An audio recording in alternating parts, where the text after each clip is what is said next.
എങ്ങനെയുണ്ട്? മോഡൽ സാറിന് ഇഷ്ടമായോ? Not bad. Print media block letter വലുതായിട്ട് അടിച്ചു വെച്ചിട്ടുണ്ടല്ലോ. ഞാനത് ഫ്രീ ആയിട്ട് ചെയ്തു കൊടുക്കുന്നതാ. ഇൻവിറ്റേഷൻ കാർഡും സദ്യയുടെ ചെലവും ഞാൻ തന്നെ വഹിക്കുമെന്ന് അമ്മാവനോട് നേരത്തെ പറഞ്ഞിരുന്നു. ഓഹോ, ആ ചായ കുടി.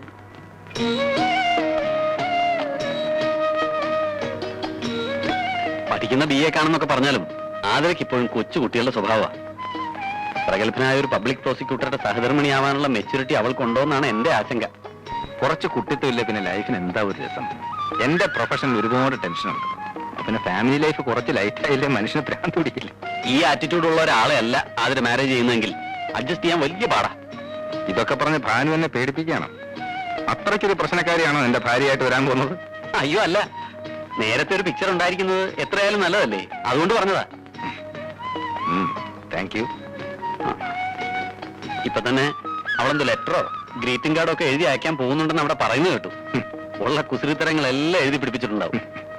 ഹാൻഡ് റൈറ്റിംഗും സാഹിത്യവും ഒക്കെ അറിഞ്ഞിരിക്കാവല്ലോ. വരട്ടെ. വക്കീലല്ലേ, അല്പം കുരുട്ട് ബുദ്ധിമണ്ടയിൽ ഉണ്ടാവും. എന്തായാലും ഒരു കാര്യം ഉറപ്പാ, ഒന്നുകിൽ ആ ലെറ്റർ അങ്ങേർക്ക് കിട്ടിയിട്ടില്ല, അതല്ലെങ്കിൽ കിട്ടിയിട്ടും അങ്ങേരത് വലിയ കാര്യമായിട്ട് എടുത്തിട്ടില്ല.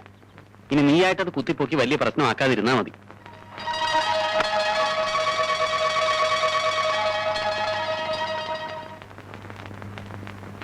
റെക്കോർഡ്സ് കംപ്ലീറ്റ് ഇല്ലല്ലോ. ആര് പറഞ്ഞില്ലെന്ന്? എല്ലാ പേപ്പേഴ്സ് പോലുണ്ട്, അതും ശക്തമായ എവിഡൻസ്. എന്ത് ശക്തം? ശരിയായ FIR ഇല്ല, സാക്ഷികളില്ല. റേപ്പ് നടന്നിട്ടുണ്ടെന്നും അതിന്റെ ആഘാതത്തിലാണ് മരണം സംഭവിച്ചതെന്നും പോസ്റ്റ്മോർട്ടം റിപ്പോർട്ടിൽ പറയുന്നു. പക്ഷേ കൊല്ലപ്പെട്ട ഗായത്രി മേനോന്റെ ബോഡിയിലെയും വസ്ത്രങ്ങളിലെയും വിരലടയാളം ഭൈരവന്റേതാണെന്ന് തെളിയിക്കുന്ന രേഖകളില്ല. ഭൈരവന്റെ ബിസ്ക്കറ്റ് കമ്പനിയിൽ സംഭവ ദിവസം ഇന്റർവ്യൂവിനുണ്ടായിരുന്ന മറ്റു ഉദ്യോഗാർത്ഥികളെ കക്ഷി ചേർത്തിട്ടില്ല. ഫോറൻസിക് വിദഗ്ധരും ഫിംഗർ പ്രിന്റ് എക്സ്പെർട്ടുകളും ഈ കേസിന്റെ അന്വേഷണത്തിൽ ഇൻവോൾവ് ആയിരുന്നു. എന്നിട്ട് അവരുടെ പേപ്പേഴ്സ് ഒക്കെ എവിടെ? സാറ് പറയുന്നത് കേട്ടാ തോന്നും ഞാൻ അന്വേഷണത്തിൽ അനാസ്ഥ കാട്ടിയത്. അല്ലെങ്കിൽ പിന്നെ എന്താണിത്? പബ്ലിക് ഇൻട്രസ്റ്റ് ഉള്ള കോളിളക്കം സൃഷ്ടിച്ചൊരു മർഡർ കേസ് ഇങ്ങനെയാണോ ചാർജ് ചെയ്യേണ്ടത്? കൊലപാതകയെ കണ്ടുപിടിച്ച് കേസ് ചാർജ് ചെയ്തുകൊണ്ട് മാത്രമായില്ല, കുറ്റവാളിക്ക് ശിക്ഷ വാങ്ങിച്ചു കൊടുക്കാനുള്ള തെളിവ് വേണം. I mean concrete evidence. ഭൈരവനെതിരെ അങ്ങനെ എന്തെങ്കിലും തെളിവ് നിങ്ങൾ നിരത്തിയിട്ടുണ്ടോ? പോലീസ് കസ്റ്റഡിയിലുള്ള ചില സ്ഥിരം സാക്ഷികളെയല്ലേ നിങ്ങൾ വിറ്റ്നസ്സായി ചേർത്തിട്ടുള്ളത്? കോടതിയിൽ അവർ മൊഴി മാറ്റിപ്പറയില്ലെന്ന് എന്താ ഉറപ്പ്? I M A police officer. Case discuss ചെയ്യാനേ വന്നത്. നിങ്ങളുടെ ക്വസ്റ്റ്യൻ ചെയ്യലൊക്കെ അങ്ങ് കോടതി മതി. വാദിക്കുന്ന കേസിലൊക്കെ പ്രതിക്ക് ശിക്ഷ വാങ്ങിക്കൊടുക്കാൻ നിങ്ങൾ ദൈവമൊന്നുമല്ലല്ലോ. കേസ് ഫയൽ ഞാൻ എത്തിച്ചിട്ടുണ്ട്. അത് കോടതിയിൽ വിശദീകരിക്കുന്ന ഒരു ഇടനിലക്കാരൻ മാത്രമാണ് നിങ്ങൾ. അത് ചെയ്താൽ മതി. അതെ, അത് തന്നെ ചെയ്യാൻ പോകുന്നു. വാലും തലയും ഇല്ലാത്ത ഈ കേസ് വാദിക്കുമ്പോ ഭൈരവനെ രക്ഷിക്കാൻ അയാളിൽ നിന്ന് എത്ര ലക്ഷം രൂപ വാങ്ങിയെന്ന് ഞാൻ നിങ്ങളെ കൊണ്ട് കോടതി പറയിക്കും. ഓ, കാണാം കാണാം.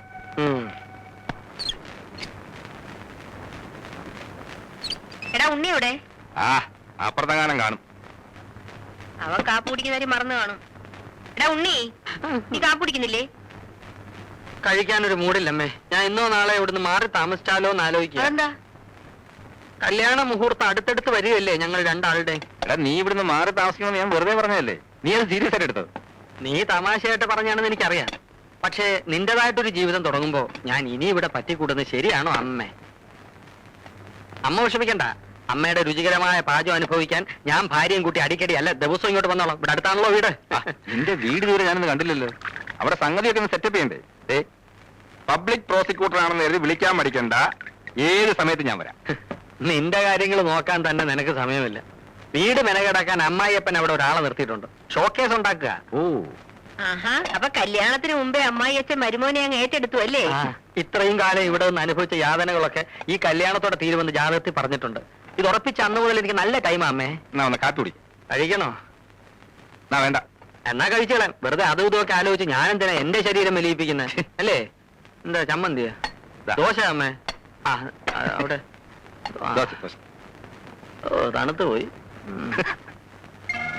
അയാൾ എന്താ ഉദ്ദേശിക്കുന്നത് എനിക്ക് മനസ്സിലാവുന്നില്ല. ഫയല് കാണുന്ന മുമ്പ് തന്നെ അയാൾ കേസ് മുഴുവൻ പഠിച്ചിരിക്കുന്നു. കേസ് അയാളുടെ കയ്യിൽ നിന്ന് മാറ്റാൻ വഴിയൊന്നുമില്ല. വിട്ടിത്തരം പറയാതിരിക്കുക. പൊതുജന താല്പര്യമുള്ള കേസായോണ്ടല്ലേ എല്ലാവർക്കും സമ്മതനായ നന്ദകുമാറിനെ തന്നെ പോസ്റ്റ് ചെയ്തിരിക്കുന്നത്. എടോ, തന്നെ രക്ഷിക്കാൻ വേണ്ടി സർക്കാർ അവരുടെ ഇമേജ് കളഞ്ഞു വിളിക്കൂല. പിന്നെ എന്താ ഒരു മാർഗം? അതെ, ബലാത്സംഗത്തിൽ ഇറങ്ങുന്നതിന് മുമ്പ് ആലോചിക്കേണ്ടിയിരുന്നു. ഇപ്പൊ താൻ മാത്രമല്ല, തനിക്ക് വേണ്ടി അന്വേഷണ ചുമതല ഏറ്റെടുത്ത ഞാനും CI ഗോപാലക്കുറുപ്പും കൊടുക്കും. ജീവപര്യന്തം അകത്തുപോയി കിടക്കണ്ടെങ്കിലേ ആലോചിച്ച് എന്തെങ്കിലും ചെയ്യണം. അപ്പൊ ഞാനും സാറും ഒക്കെ രക്ഷപ്പെടണമെങ്കിൽ ആ വക്കീലെന്ന് വിചാരിക്കണം അല്ലേ? ആ വിചാരിക്കണം. ഭൈരവനെ കൊണ്ട് അത് സാധിച്ചില്ലെങ്കിൽ പിന്നെ ആണായിട്ട് ജീവിച്ചിട്ട് എന്താ സാറേ കാര്യം? അല്ല, താൻ എന്താ ഉദ്ദേശിക്കുന്നത്? അത് തൽക്കാലം സാർ അറിയണ്ട. അയാളുടെ കല്യാണമല്ലേ, അതൊന്ന് കഴിഞ്ഞോട്ടെ.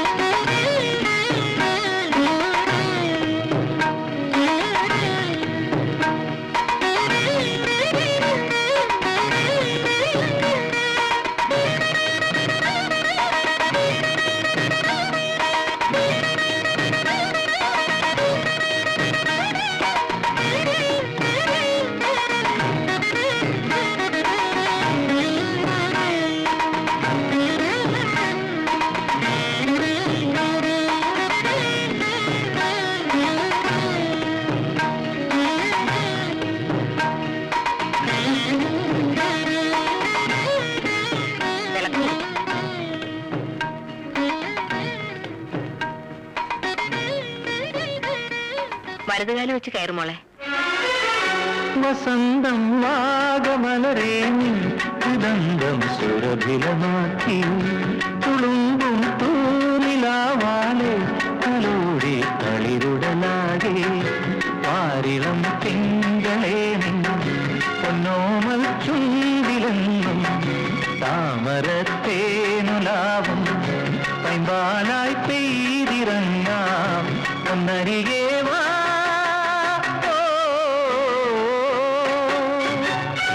വസന്തം വാഗമലരേ ഹൃദന്തം സുരഭിലമാക്കി തുളുമ്പും തൂനിലാവാലെ തലോടി തളിരുടലാകെ.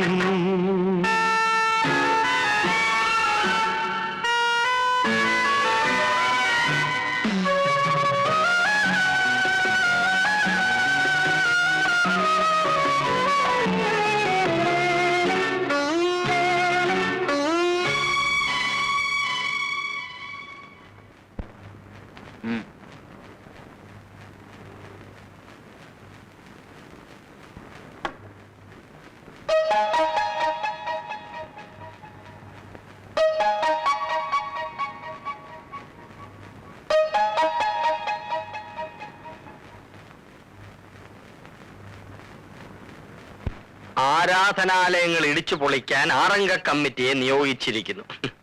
രാവിലെ ഒരു ഗ്ലാസ് ചായ തന്നൂടെ? അയ്യോ, ചായ തന്നൂടെ വസന്ത കോകിലേ? ഇവള് ചത്ത. കൊണ്ടുവരുന്നു. ആ എന്താ? അല്ല, ചായ വേണോന്ന് പറഞ്ഞായിരുന്നു. അല്ല, ചാരായം വേണോന്ന് പറഞ്ഞ പോലെ തോന്നി.